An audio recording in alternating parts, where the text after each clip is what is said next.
Welcome to In the Landscape, a podcast on all things landscape design and care related with your hosts, Kate and Charles Sadler. We are back for another week in the landscape.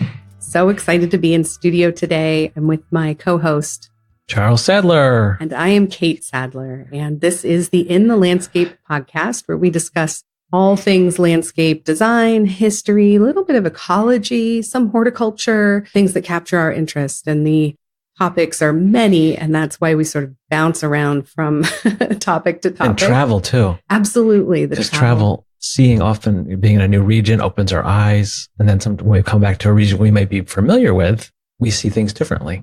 That's a great way of putting it. Now, speaking of which, you were actually on the road. We pre-recorded several episodes. And so the last one that we released from that batch was the Welcoming Wildlife episode, which I really loved. I'm out in the landscape myself lately, trying to snap photos to upload to our social media pages of all the wildlife that's out there. So that's a lot of fun. And you were on the road recently for work for the King Garden Landscape Design Company. And tell us a little bit about that. Where did you go? Let's see. I arrived in New York, a little bit of work in greater New York City area. Then I went to a nursery, an evergreen specialty nursery in Massachusetts, which I think was Hadley, maybe North Hadley. And so that was a real special experience. That was a fellow that I've communicated with, and it was great to see his nursery in person. And then I drove on to Maine. It was a new client, and there was a need for espalier pruning. So they had a fruit, there was pear trees that were espaliered. And for folks who we have mentioned maybe in previous episodes, but just remind us what espalier looks like. What is that technique? Well, it's growing a fruit tree with horizontal arms. You could grow it flat against a wall. It's really just two-dimensional. So the trunk is at 90 degrees going straight up, and then there's horizontal branches, and they're usually about 18 inches apart. And it can still bear fruit in that shape? Right. In its origins, it's very practical. It was in the old world, in Europe and other countries, it was to grow fruit like in a monastic, in a confined setting often, is my understanding. So it was to grow the maximum amount of food in a limited space.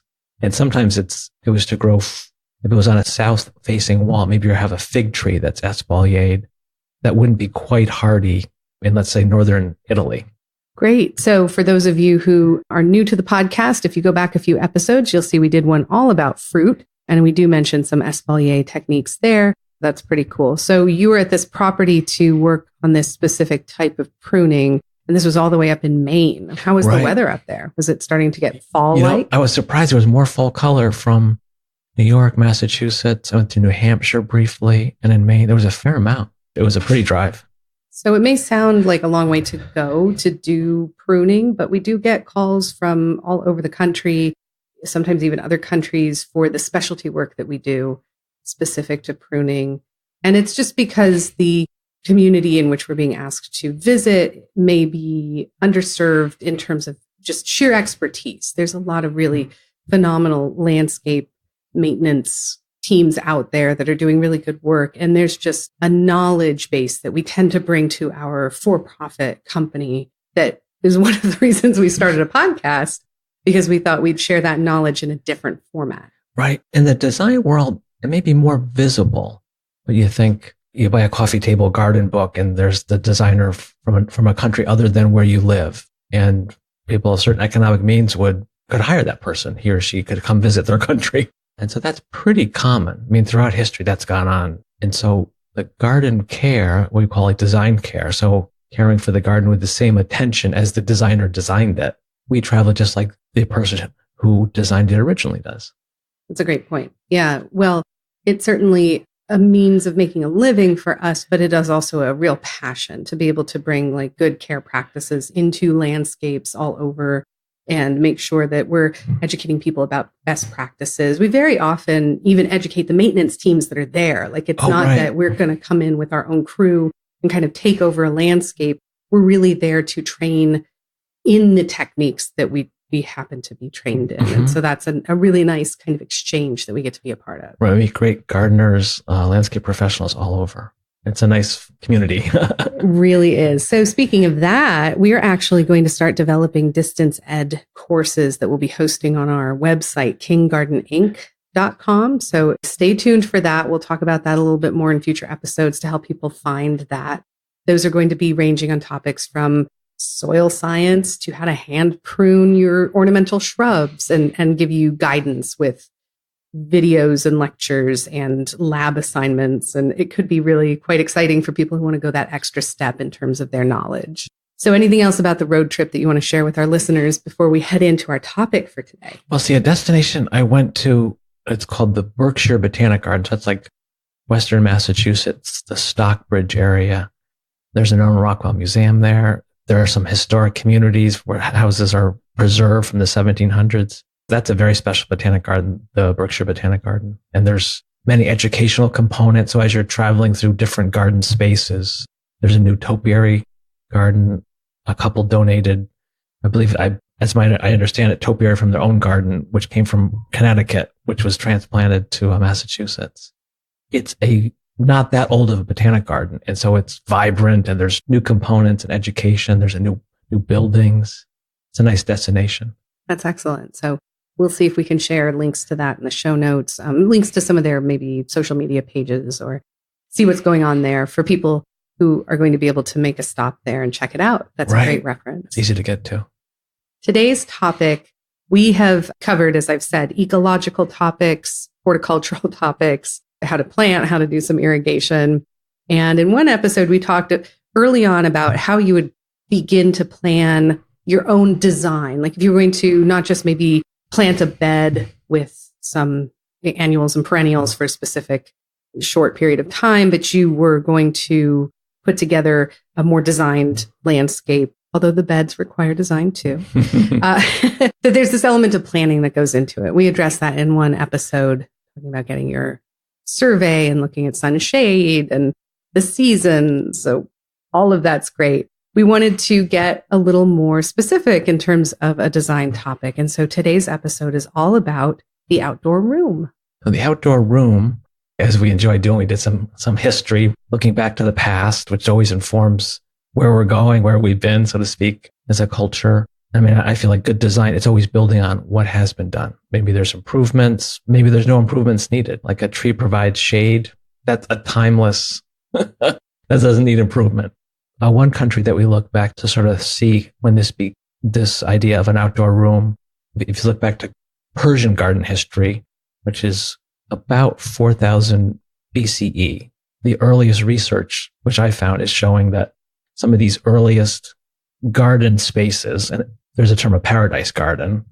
I think of an oriental carpet that's more or less depicting a paradise garden. So this idealized outdoor space that has plants and often water and attracts birds and other animals. So the word paradise the root of it is paradisa, more or less, which means walled around, like an enclosed outdoor space, which is perfect for our topic. And some of these early garden spaces, it's similar to the episode we just had on habitat. So wildlife likes food, shelter, sun, shade, water. Some of these earliest Persian spaces, that's what they provided to people that were traveling. So it was like a nomadic culture, like many early cultures were. Now I have a fun tie-in for this. In Yonkers, New York, there is a walled Persian-style garden at Untermeyer, which is a park there, maintained, I believe, by the city of Yonkers. Right.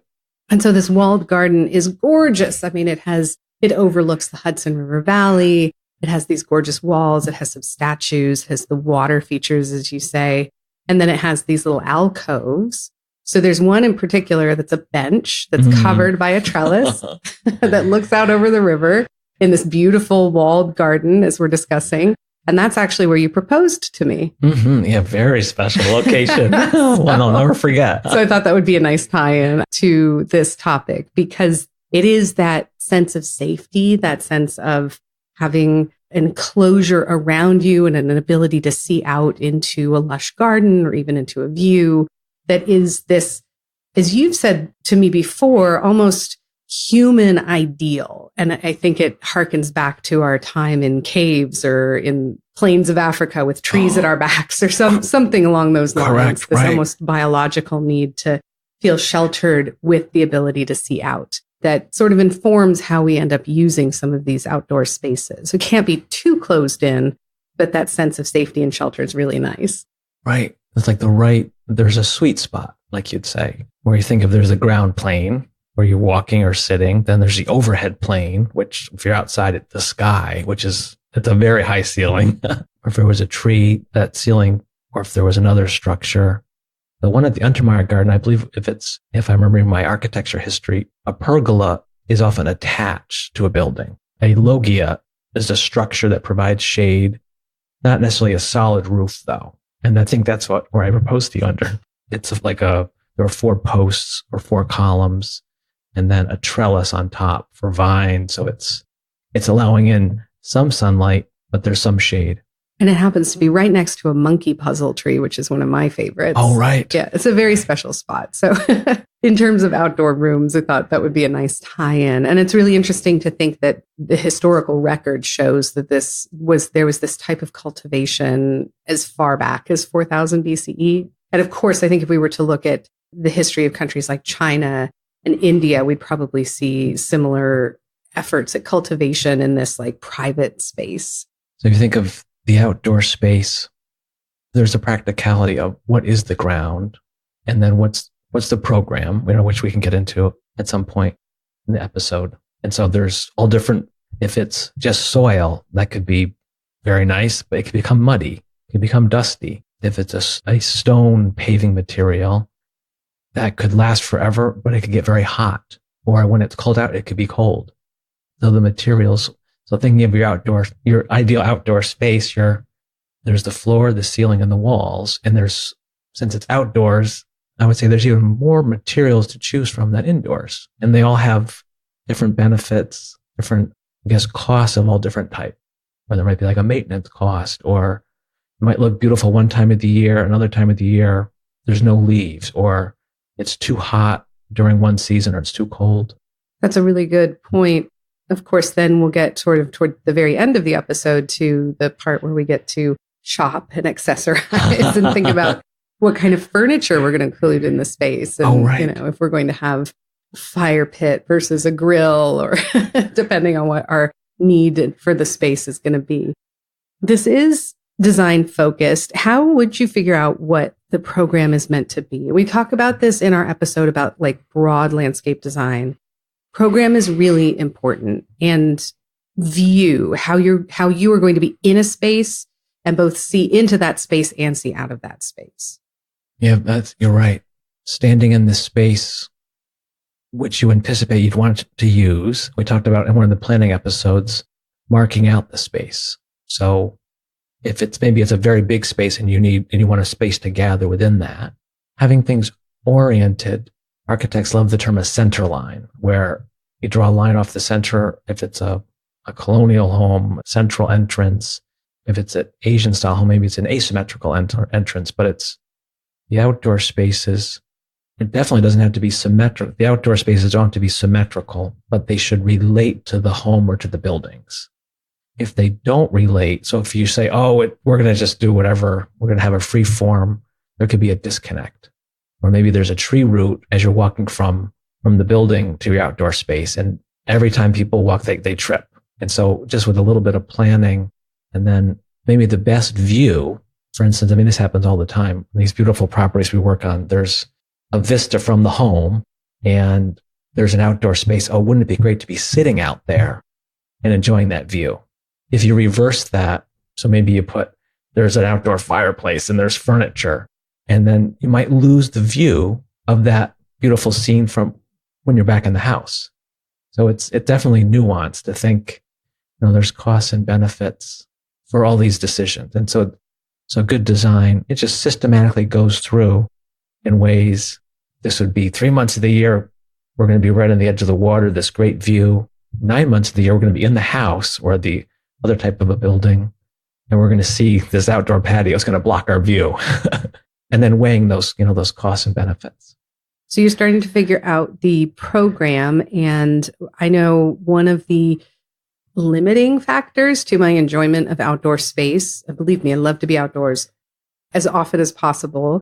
It's like a tale of two back porches. So in New York, our back porch faces a river, and the winds in the winter just come straight off of, I mean, you can't use it half the year, if not maybe a little more. And it's covered from the rain. That's not an issue, or the snow, but it's freezing cold and therefore unusable. And then our back porch in Texas is west facing, and it just gets that southwestern sun coming in and is frankly too hot to be out there. So in the morning, in the evening, it's really nice. And I imagine probably for more of the year than it was in New York, but it is still, unless those conditions are just right, I won't be outside as much as I like to be outside.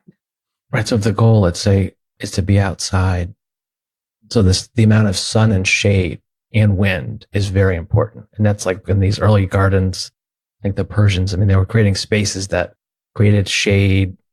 They'd often plant fruit trees, it said, and there'd be water available. So the amount of shade, I remember in my landscape architecture studies in graduate school, we learned the optimal temperature is that people feel comfortable when it's about 82 degrees outdoors.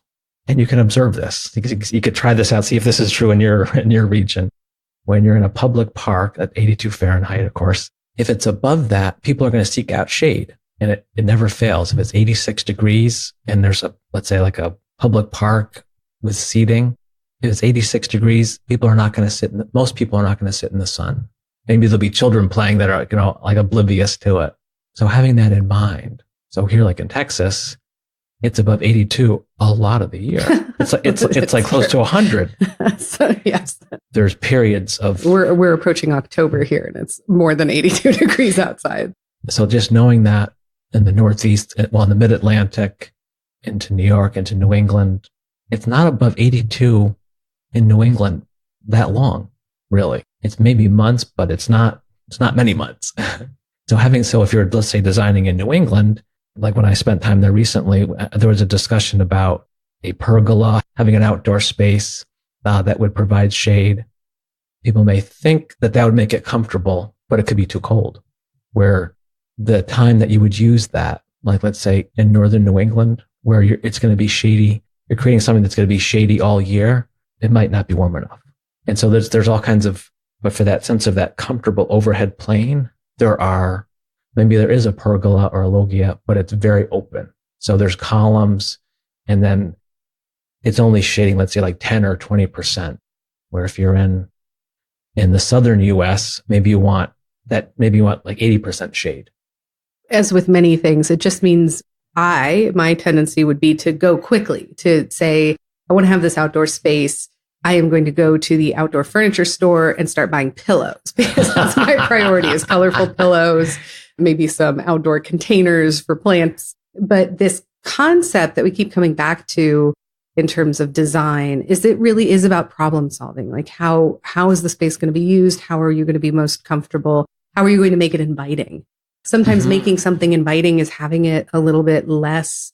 Well, this is for me maybe, but almost that secret garden feature where some mystery. Yeah, there's you kind of go through a gate in a hedge or something. And so maybe the outdoor space is, maybe there's a gathering space near the house, but maybe you're also using a part of the garden that is underutilized and creating some path and lighting even. We may need to talk about that to kind of invite people down into a more private space where they can do something like garden meditation or yoga in the garden. Which is very popular. Delightful. I mean, like public gardens are very well programmed, and yoga and other types of practices like that, meditation, are popular. So when we were talking about this episode, when I think of outdoor furniture, garden furniture, I think of it can pull you into a space. It can be this attraction. It can create an access. So maybe there's hedges or other type of plantings, and instead of having a sculpture at the end of a path, there's a bench. And so it's this invitation, and then you can focus the visitor. Maybe there's a very special view or sculpture or a very special hydrangea that the homeowner or residents, and this bench is going to be next to that. And so you're somewhat directing you're suggesting beautiful places where someone might visit. It can pull you into the garden. Well, and it turns out that the furniture is important in the civic spaces as well. And we were in Paris a couple of years ago and visited Luxembourg Gardens, which has some pretty renowned chairs that are special because you can move them.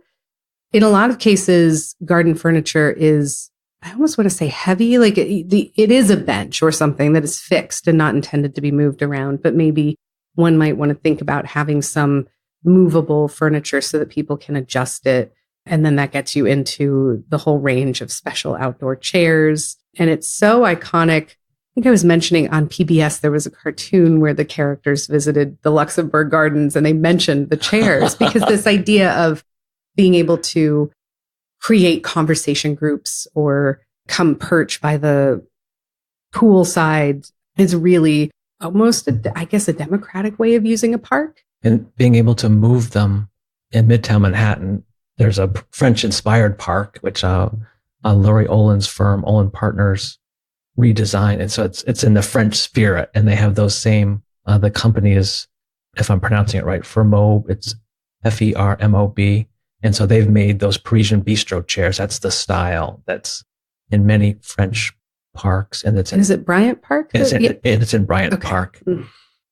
If whether it's your home, if it's a corporate or civic or a campus, having movable furniture, it's what they call, it's an open program. So let's say there's 6 people in your group and you're having a picnic, you can bring 6 chairs together.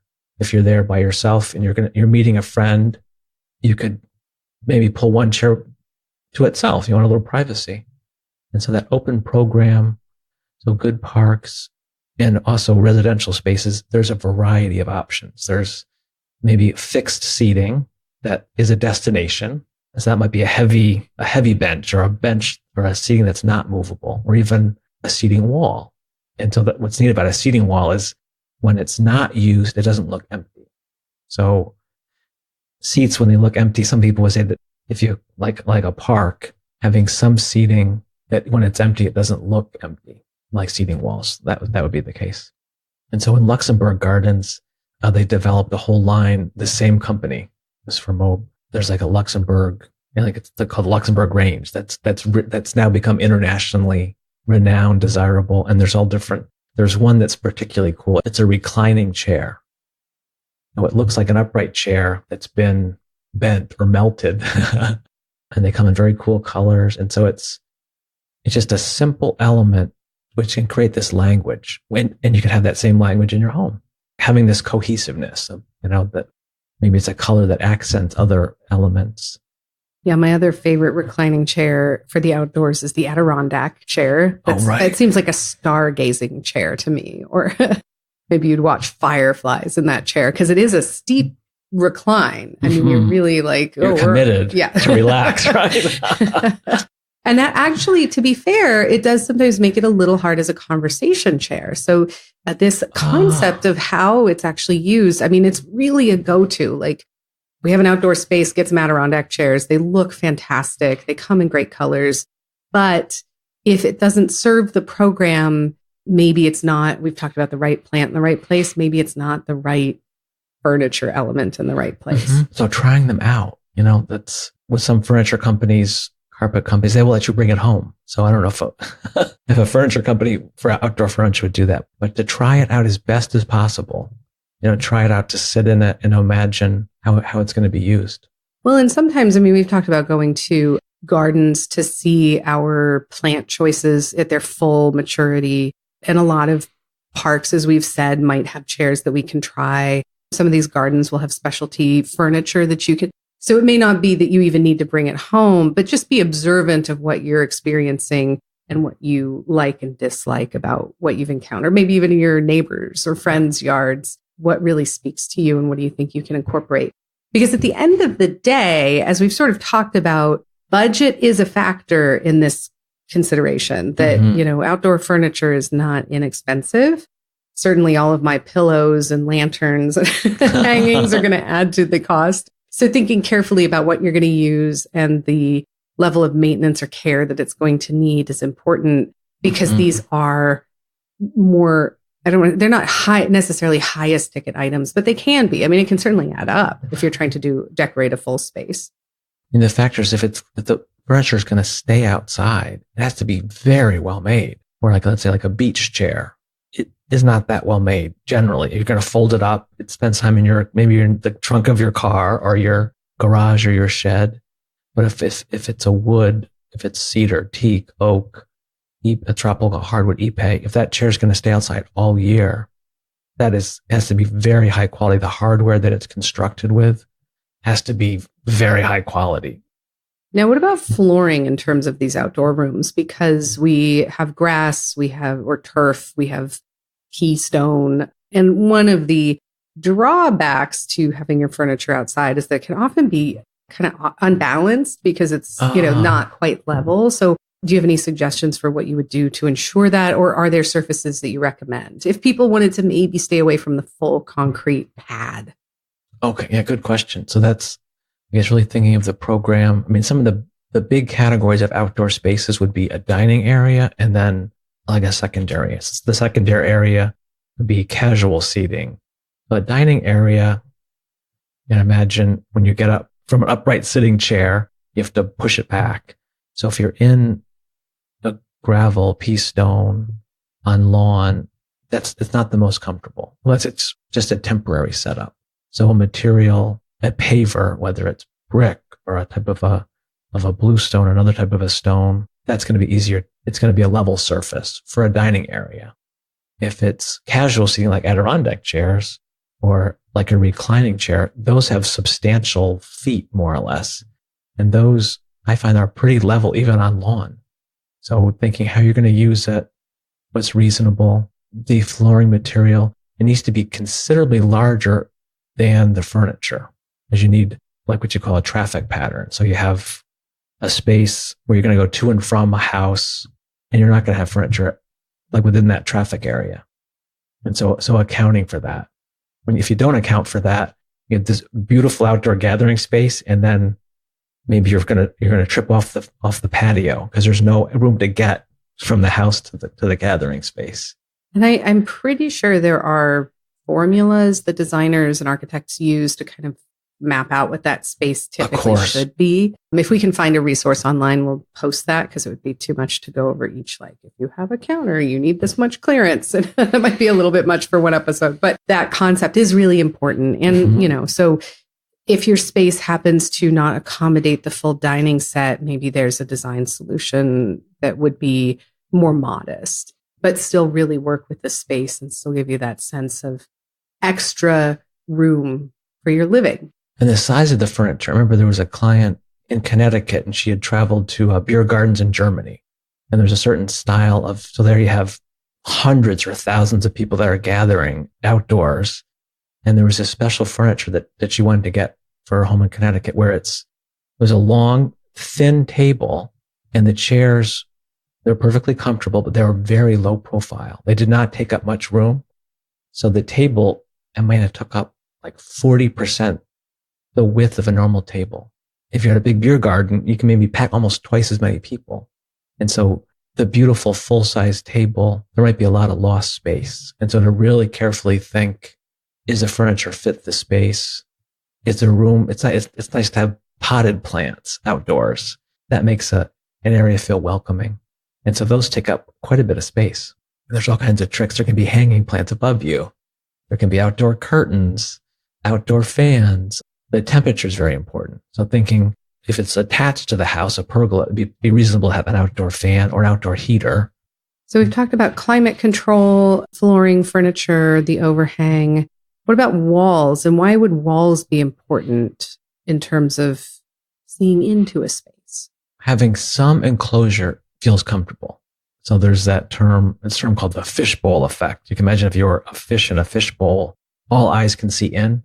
So listeners may have experienced this when you're in your backyard and maybe you're down low, your neighbors are up above, or there's other residences or buildings. If you're in a space that you're aware that there are eyes into your space, it's a little uncomfortable. So it's not that you need 100% privacy. Like in our New York garden where we planted trees. So when we were on the back deck, there was like adjacent townhouses. And so there was some separation is really important. So it's uncomfortable to have your back to a pathway. So actually having pea stone or a gravel and aggregate that makes a sound, that's a principle that's very helpful, where you can hear somebody coming. Yeah, even if it's just psychological, because I don't recall even seeing the neighbors in the adjacent townhouses. You might be aware that they were barbecuing up there, but it wasn't like you could really see them, but you had this weird sense that they were looking at you. Right. And the tree, which is not that, it's not like an opaque wall, provided that just sort of, I think, psychological sense that you were separated and somehow safe. I mean, in trees that are popular, you see the London plane tree, the honey locust tree. There are trees that create dappled shade. So maple trees tend to create pretty dark shade, which maybe in some climates would be, if it was like in the Southwest, the live oaks produce pretty dense shade, which is needed. It's so hot if it's 100 degrees. In the temperate regions, having trees that allow in sunlight is important. And so there are trees that have compound leaves where it's a leaflet that has small leaves, like the honey locust is very popular for that. The London plane tree has big leaves, but it's relatively, the habit or the shape is pretty open and it allows in sunlight. Now that's an important component. How much sunlight, like what percentage, and there's information on that. Of course, one element of using an outdoor space effectively or comfortably, I guess I'll say, is insect activity. Mm-hmm. The mosquitoes are pretty prevalent. Most places I've lived in the United States can be pretty unpleasant. And of course, we do the citronella candles and sometimes even citronella torches. And I think they work, but I'm not sure. I mean, what's your recommendation? Yeah, thinking that the time of day that the space will be used. So, my experience has been that too. In the evening, the insects come out often. If it's possible to have a screened in area that would be safe let's say after dinner, that's ideal. An outdoor space further away, the insects may become uncomfortable. Oh, that is a good point for your secret garden idea. Right. It's not so secret from the insects, I So suppose. having lots of choices. I mean, the different shade structures, awnings, umbrellas, parasols, citronella candles, they can help make the space feel more comfortable. This human nature, if it's uncomfortable, then the space is not used. All these different tools and resources can help make it more comfortable. And again, we're not necessarily talking about giant estates where you can have, the gazebo off in the distance or something. I mean, we were referring to our own garden in New York, which was a townhouse garden. There was just enough space for a little deck that was sort of farther out into the yard. There was a porch, and it's the way you delineate the space and then kind of access it. And again, there were differences in how they were utilized based on how hot it was in a given season or cold. And so you may be able to kind of program things for different times of year. Right. No, and the materials, the temperature, that's very important. So like wood does not conduct heat or cold. A cast stone bench conducts a lot of heat and a lot of cold. So in a temperate climate, let's say you're in New England or the Midwest, in the summer, a cast stone or a metal bench would probably be fine. It's the temperatures, let's say it's in the mid 80s Fahrenheit. That might be fine. And then it cools off at night. So we're doing research about in the desert where the climate's so extreme, wood doesn't last really long. So cast stone might be, there's other options. And that would hold true like with the paving material. There's things that heat up so much or get so cold. So park benches are often wood.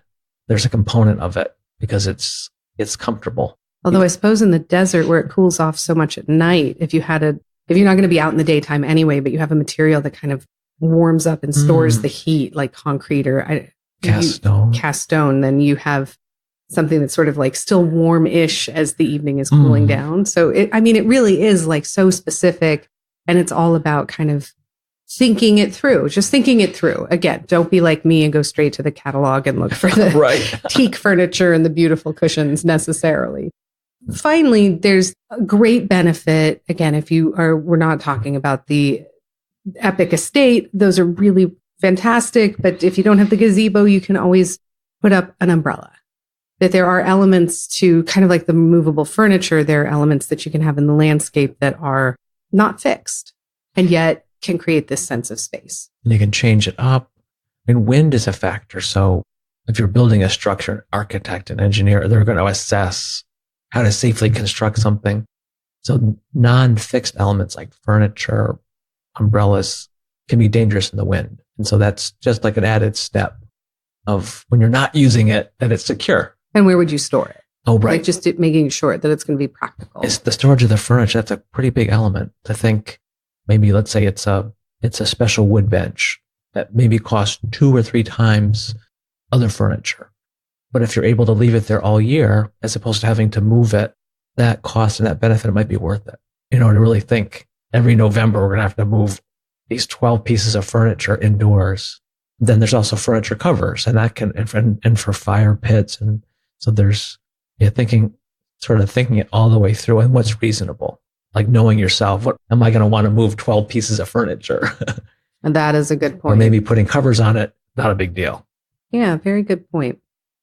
So we're certainly advocating for maximum use of the landscape and enjoyment of the landscape, getting out in the landscape and really sort of soaking it all in. If you've done all this work to plant your beautiful hydrangeas, or you've selected the right tree and you've gotten it out there, then having this access is really quite wonderful. And I think actually, for me at least, psychologically beneficial. It's, it's a great feeling to get to be outside and to enjoy the space. And of course, if we're in an apartment that maybe only has a fire escape, then having access to the great parks that we mentioned in some of these city spaces is really helpful, or a rooftop garden, as my father's cousins have in Brooklyn, which is a real beautiful asset. You can see the Statue of Liberty. I know, it's really fantastic. So it's just this idea that there is this space all around us. And the more we can kind of get into it, the more enjoyment we can derive from it. But it does take careful planning, because to do it too quickly or to make a false step, just really like the discomfort can be immediate when it's not, when it hasn't quite been thought through. Right. Do you have any other tips for our listeners before we call it a show? Well, it's, planters, I remember seeing this recently. There's seasonal planters, so plants flowers that look great during the summer or the season that you're using it. But there's also plants that come back, which might be evergreen shrubs or other plants. So that's also a factor, thinking the cost and the effort. So a planter that has some evergreens or some plants, perennials that come back every year, and then there's some that are supplemented. Yeah, we talked a lot about the sort of hard elements that, the non-plant elements that would go into these spaces. And of course, container gardens may even be a whole extra episode just to cover the options that are out there. But of course, we always welcome your feedback. You can find us on Facebook at In the Landscape, or on Twitter under in_landscape. We look forward to hearing from you. We are on Instagram under our design firm name, King Garden Inc., INC for incorporated. King Garden Inc., that's on Instagram. You can also follow that to find our website. And we hope you enjoy listening to the podcast. Feel free to drop us a line, to ask us a question. We are putting together episodes based on listener questions, and to give us feedback from your part of the world. Of course, we're sometimes locally focused, but we're avid travelers. We're really excited to hear about what's going on in your landscape. And so we look forward to connecting with you. And our email, which I should mention, although I've mentioned it every episode, connect@kinggardeninc.com. That's another way to reach us. And maybe with this, like a parting thought, having things that are frivolous and fun, and maybe it's an ornament that you got from a trip. That's often fun in the landscape. So there's a very practical elements, and that's going to be comfortable. That the outdoor rooms there's weatherproof clocks and thermometers and outdoor lamps that are waterproof. So you can really think of it just like an indoor room. Maybe there's a memento, which would, trigger a memory of a trip. And so having these really special outdoor spaces at our destinations for friends and family, and that it's, at the end of the day, it's a sociable space. That's really important. That's great. So we hope you enjoy some time in the landscape sometime soon. And we look forward to having another conversation next week. Thank you for joining us. Thank you.